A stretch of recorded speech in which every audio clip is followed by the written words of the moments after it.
Bagong gising ka ba at masakit ang mga kamay? Arthritis na yan. So, umpisahan mong i-exercise ang iyong mga kamay. Ganito lang yan. Close open 30 times.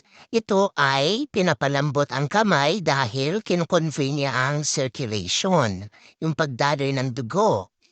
Pagkatapos ng 30, i-bend mo naman yung mga daliri mo. Dahan-dahan, huwag biglain kasi masakit yan.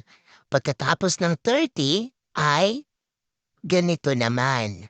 Pagdikitin mo lang yung mga dulo ng mga daliri sa thumb. Yan, 10 times each. Tapos, tapusin mo yung routine ng ikot-ikot ng wrist. 15 times dito sa pakanan, 15 times din sa pakaliwa. Araw-araw mong gawin to umaga, hapon at bago ka matulog sa gabi para yung kamay mo ay palaging maganda ang pakiramdam.